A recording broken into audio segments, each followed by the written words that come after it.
disclaimer for these people. Relationships with abuse and stalking are not romantic. They're just a bad experience for everyone involved. I think that depends on your kink, though. Like, and if it's non-consensual, yeah, but there are people who literally have a fetish for being dominated, BDSM, things like that. But then there's the whole battle between Yunbum, like, maybe he's not that bad, maybe I can get him, you know, a lot of things going on at once, and you can't pinpoint one thing. There's a lot of theories and a lot of wants from Killing Stalking fans about how they want this to go. And there are different ways. I don't think that's a big issue, and a lot of people use that as the main focal point, but it's so easily debunkable. Especially if you just sit and talk to some fans. Like, they're very open with their interests. To believe, I know. Though with that, I feel now is as good of a time as ever to discuss the reasons you'll find such people as this fellow, Fujoshis. Now, I've talked about them so many times now, but let's dive into just how they end up becoming so delusional over something like killing stalking. But to start things off, with Fujoshi actually meaning a rotten girl, a term used in playful self-mockery, while a good bunch of those who call themselves Fujoshis are alright people, there are also those that can become just as bad as their male otaku counterparts. But I know what you're thinking. I mean, how bad could they really be if they're just a bunch of ignorant teenage girls for the most part? Everyone goes through some sort of awful phase and that's my thing. I hate that. I hate that stereotype what he used. Yes, it's rotten girl, but that's usually because back in the day with Fujoshi, you thinking of like gay sexual relations was considered dirty, indecent. That's kind of why it's joking like that, because some of the like wildest fantasies come from that, and it was very frowned upon, especially in Japan, a very conservative country when it comes to sex and sexuality. Now, in regards to our male otaku counterparts, like, even in the Urban Dictionary definition, it's Fundaishi. Like, it kind of irritates me how he gets on just Fujoshis when there are Fundaishi who do this too. Like, I'm not trying to throw Fundaishi under the bus, because they already don't get enough recognition as it is. But it's a whole cluster thing. I think that's me nitpicking as far as this video. And to assume that just because somebody has a ship of something that they're ignorant to the concept, that's kind of generalizing, and that's really dangerous, especially in a fandom that is already hated because of generalizations and lies put out about us as far as like as a whole. Obviously there are crazies, but then when you start equating that, and I know he did a disclaimer at the beginning and that kind of makes the criticism pretty fair, and it is pretty fair to be honest, but when you start saying that, oh, the reason they like this is because they're ignorant, especially since to this video it seems like he did very bare minimum research, and a lot of his videos he goes by private testimonies or just random screenshots he can find on the Tumblr feed or the Twitter feed. Like, he doesn't really go into research, he doesn't really talk to fans, he doesn't get interactive with them, like it doesn't talk to naysayers and things like that. So it's kind of dangerous and kind of tarnishes the reputation of fans who are really good about this. It kind of bothers me that he doesn't really bring up the good aspects in some of the fandoms and some of the stuff you see on Tumblr or Twitter about countering some of these points. But I mean, yeah, AdSense revenue, and this is kind of the Fandom Files and how he runs his channel. That's how you gotta do. You gotta do you. Some do learn the error to their overly obsessive ways. It might be best if I just tell you a tale of just how bad they can get. Enter our protagonist. Learn from their overly obsessive ways, like we're sinning. I mean, implying just because somebody has a ship that they're overly obsessive. I would wish he had a little bit more specifics on what is overly obsessive, because it seems like just shipping Yunbum and Sang-woo is the equivalent of overly obsessive to him. But I hope he has some examples. I think I'm being too judgy at this point. Who was just invited to a convention since their friend's two dads were taking them. Well, with our tragic hero cosplaying red on the first day of the con, an all too familiar situation unfolds. Out of nowhere flies a Fujoshi clad in Naruto cosplay, clomping our red cosplayer like a lion on its prey, after shouting, "Red coon." That's pretty dumb to begin with, but once they discover the shocking fact that the two dads were in fact gay, she went completely postal, squealing about how it's quote-unquote yaoi in real life, and immediately began asking extremely extremely disrespectful questions about such things as sex, who is the seme or uke, which, for those who don't know, basically means who is on top and who is on bottom. It's basically just a really outdated, crappy stereotype. Of course, before— Now that's where I get kind of irritated, and I've addressed that part where you go in and you just randomly invade someone's space. First of all, don't touch people without asking, okay? And of course they'd be Naruto fans. Oh, I'm sorry for my 5 friends who are Naruto fans. But and the yaoi in real life stuff, I think that's super cringy, and I've said that to many people who've been angry. And I've actually talked to people on my channel who say that fans, yaoi, fujoshi, whatever, yaoi fangirls, they do that. And I'm like, no, that's horrible, tell them to stop. And going into people's sex life because you read some yaoi fiction, like, no, stop. Watch some gay porn if you want to know what gay sex is like. Like, stop. Don't ask people that stuff, especially at a convention with their, like, kids. Like, don't do that. That's very ignorant. But when he said that seme and uke, or seme and uk, I say uk because I hate saying uke. In my opinion, that's not really a stereotype.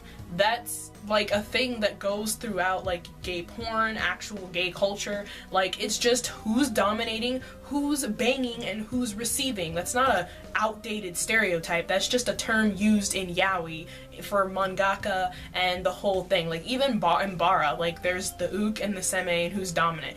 They even reference that in like manga that isn't yaoi. Like, that's just a term used in the yaoi genre and the yaoi sphere. In the context of anime and manga, it's not really. It's just a sort of trope in the genre. I feel like that was super ignorant on his part, and it just kind of goes to show that he's not really doing his research. He's just kind of fleshing out a video and using this, which I don't really see how this has anything to do with killing stalking per se. I do hope he has another example to kind of prove his case, but I do get what he's saying.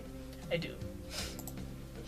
And the whole debacle ended with the Khan's staff forcing her to leave them alone. Situations like these show one of the biggest issues surrounding these obsessive fujoshis: the fetishization of homosexuality. Now let's go back to Killing Stalking as That's not very fair, to be honest. Like, you're saying the fetishization of homosexuality, that's what yaoi is. That's like saying hentai is the fetishization of females, or the fetishization of males. It is a fetish. Like, that's the entire reason it exists, as a fetish. That's kind of why porn exists. So it's like, yeah, not all fujoshis are like that, and I've seen guys in otaku culture do this. Like, they do this with female cosplayers, or women who are just out and about on the con floor. Like, they do this. This isn't a fujoshi isolated incident. But I think that, again, is me being a little too harsh on his commentary as I'm in the moment. But I think I shall have more to say after I watch it all. Considering that story, it should further clarify that the quite frankly odd behaviors seen here are unfortunately not restricted to just killing stalking. Some of these people see anything and everything involving homosexuality as just fan service fuel, plain and simple, with things as drastic as abuse and stalking not even getting in their way. But it's important to remember that most Killing Stalking readers and fans are nothing like this whatsoever, where these specific fujoshi are awful in their own regards. Nope. Those who completely police people who like killing stalking and throw them into the awful label of people who glorify such things as abuse are just as much in the wrong. It's a false equivalence in a way. That's not very comparable. You're comparing somebody who goes up in someone's space at a convention and starts asking personal questions to people and things like that to people shipping 2 characters from fiction that is meant to be in a twisted light. That's even going so far as to say that the person who created this is twisted. Like, I don't understand that sort of way of thinking. That's kind of very generalized, and I like how he added that slip in, like, not all Killing Stalking fans are like this. He's very compartmentalizing and boxing us as, like, fans, that either you don't ship this and you're normal, or you do ship this and you're crazy. It's like, Nah, fam, like, you gotta have some nuance there. Like, it's what I hate about some videos like this. Like, they're very, very baseline, very low maintenance, no research. Stalking is a psychological horror and should be treated as such. Yes. Treating fans that recognize this fact like utter garbage just because some of their peers act like complete fools is just a dumb thing to do, you know? Yes. I'll fully admit right now that after reading Killing Stalking for this video, it just point blank isn't my cup of tea. But you don't see me bashing anyone and everyone who doesn't like it. That didn't really make sense what he said. Like, he said it's not his cup of tea, but he doesn't bash people who don't like it. However, you are kind of bashing people who do like it and putting them into two categories that they either have to conform to this structure because this is based on your personal values, or they have to conform to whatever structure based on that. That's kind of a weak point. And I could see how that could easily get twisted into generalizing. You have to be very careful. I mean, come on. Does courtesy even exist anymore on the internet? Or, you know, no. Question, did it ever exist to begin with? No, so it didn't. To start wrapping everything up, let me gather my thoughts. What Sang-woo and Yoon-bum go through is not romance. It's not even a relationship, really, but a horrific series of events fueled by psychological problems. Under no circumstance should anyone praise or even wish for those said things on themselves. Sympathize. Yeah, I agree with that. That's not cool. Is not okay. Secondly, and probably most important, and there's another thing. There are plenty of people who sympathize with people who have been wrong with serial killers. Like, for example, Eileen Warwick, the infamous serial killer who killed, she was the lesbian prostitute, I believe, or bisexual prostitute who killed several men. For a while, her story was exploited by media, and many people sympathized with her after the fact, after people tried to make so much money off of her, and then later she came clean. Whether or not it was the truth what she said before she died, that is that. But a lot of the stuff she was saying, even though it sounded like rambling, was a lot of like what was true and what was happening to her. So saying you can't sympathize or empathize with somebody despite doing something horrible and not separating their actions from where they came from, and it's like, oh, this is a lost soul.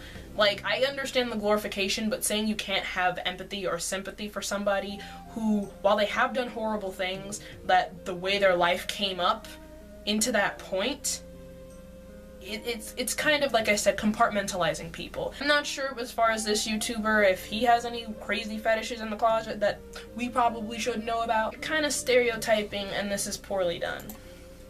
Don't treat anything that has homosexual themes as just another thing to fetishize. You may think you're doing the LGBTQ community a huge... That's weird though, that doesn't make sense to me. Saying that homosexual themes, that you can't fetishize it. If that's your fetish, that's your fetish. You can't not avoid that.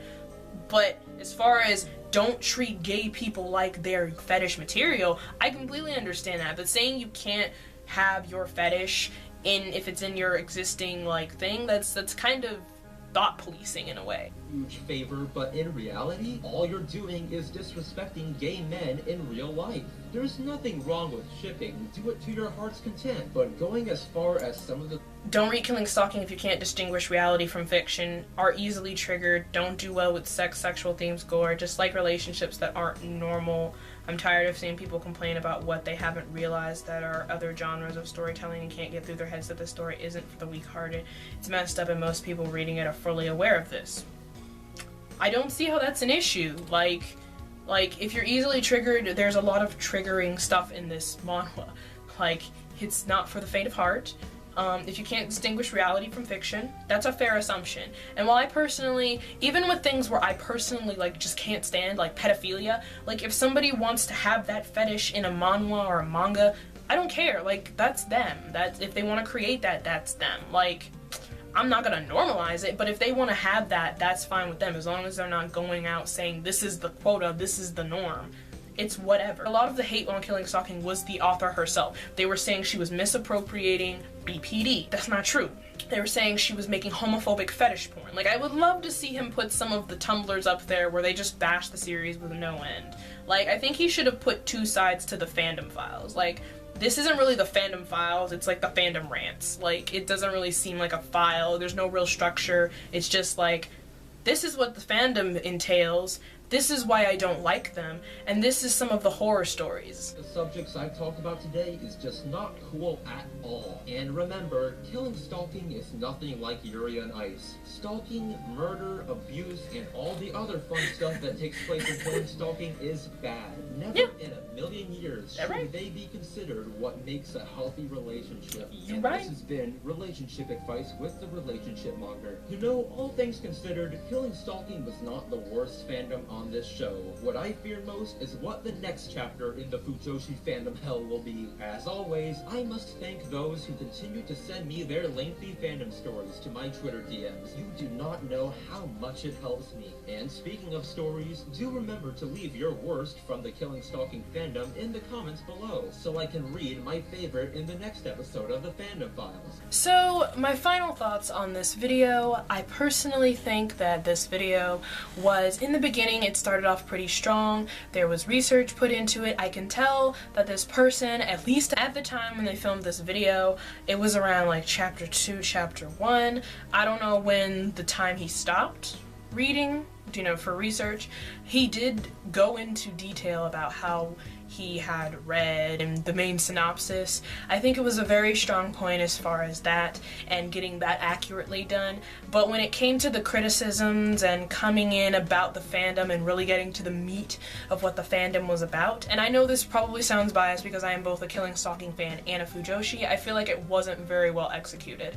There were several things that he could have brought up that was like, it's pros and cons and things like that, or he could have brought up a little bit more on the Yuri on Ice thing, because that is a really, really big point and a really big shift with the Killing Stalking fandom. I would have felt better if he actually provided an example of killing stalking fans, like literally going after them within the same video, instead of using some random anecdote with the whole yaoi in real life, which was not even what they were talking about in relation to the Siangwoo and Yoon Bum emphasis he was making. That video was very messy in regards to research, in regards to organization. I think that he could have done a lot better in regards to how he explained why he felt the way he felt.